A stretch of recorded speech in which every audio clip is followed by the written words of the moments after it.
வணக்கம் மாணவர்களே, அனைவரும் நலமா? இன்று நாம் சுவாரஸ்யமான கதை ஒன்றை பார்க்க போகிறோம். இக்கதையின் தலைப்பு சா பூ த்ரீ. ஆம் மாணவர்களே, அனைவரும் இன்றைய கதையை கேட்க தயாரா? வாருங்கள் கதைக்குள் செல்லலாம்.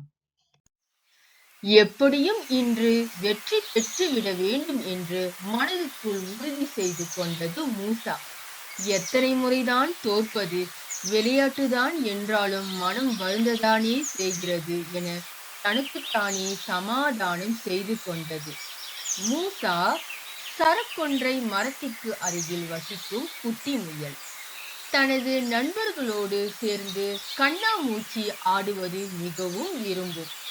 ஆனால் முதல் சுற்றிலேயே மாட்டிக்கொண்டு அவுட் ஆகிவிடும். அதனால் மற்ற நண்பர்கள் கேலி செய்வார்கள். அதை கேட்டு கொஞ்சம் வருத்தம் அடையும். இன்றைய ஆட்டத்தில் எப்படியும் வெற்றி பெற்று விட வேண்டும் என்று ஆர்வத்தோடு விளையாட வந்தது. நண்பர்களே, எல்லோரும் வந்தாச்சா? ஆட்டத்தை ஆரம்பித்து விடலாமா என உற்சாகமாக குரல் கொடுத்தது மூசா.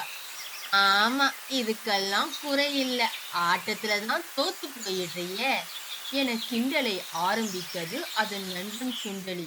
உன் கேலியெல்லாம் மூட்டை கட்டி வச்சுக்கோ, அது உனக்கு பயன்படும்.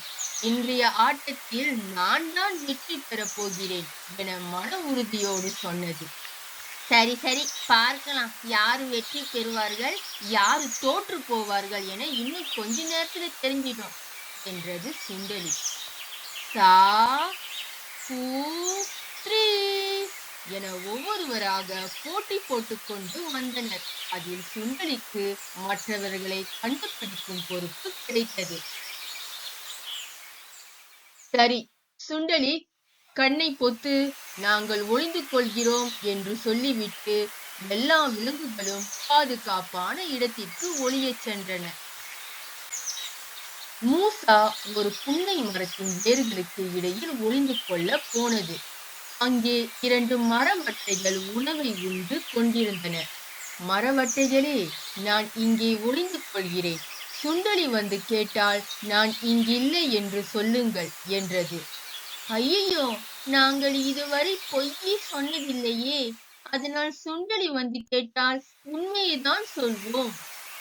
ஓ அப்படியா, சரி, நான் வேறு இடத்திற்கு சென்று ஒளிந்து கொள்கிறேன், நன்றி என்று சொல்லிவிட்டு அருகில் இருந்து சிறிய பள்ளத்தை நோக்கி சென்றது.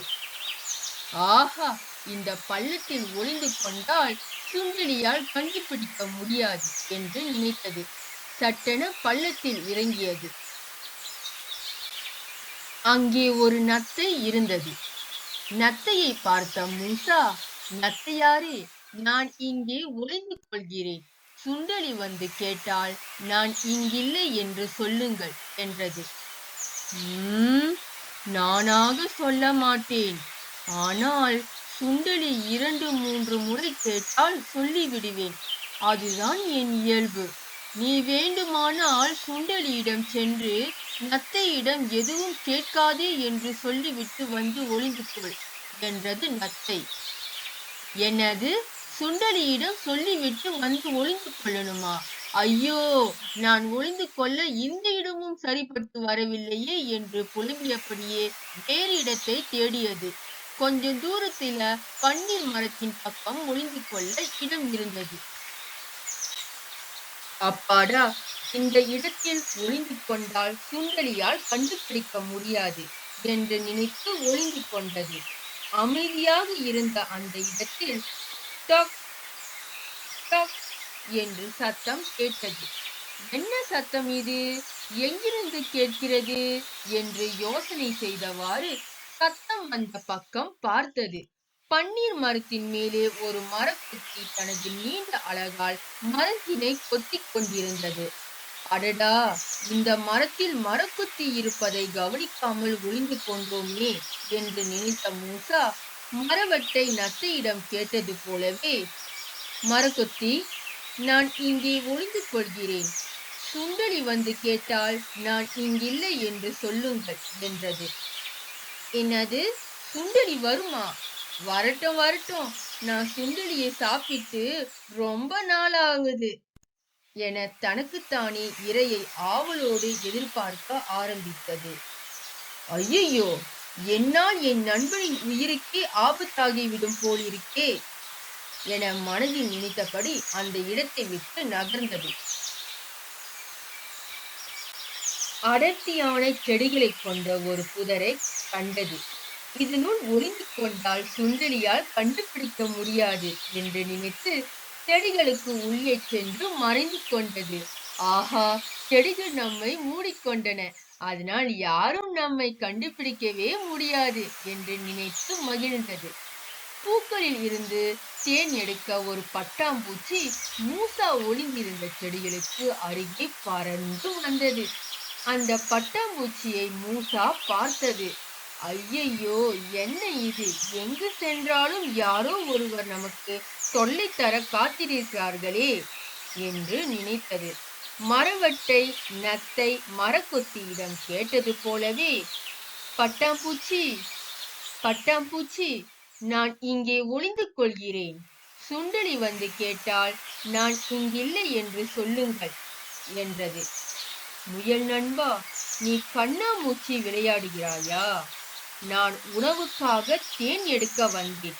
நான் ஏன் உன்னை காட்டித் தருவேன் என்று நினைக்கிறாய்? நீ உன் விளையாட்டில் கவனம் செலுத்து. நான் என் வேலையில் கவனம் செலுத்துகிறேன்.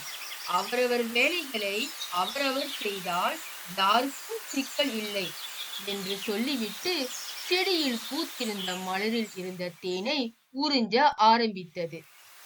பட்டாம்பூச்சி சொன்னதில் இருந்த உண்மையை புரிந்து கொண்ட மூசா, ஆமாம் பட்டாம்பூச்சி நண்பனே, நீ சொன்னது சரிதான்.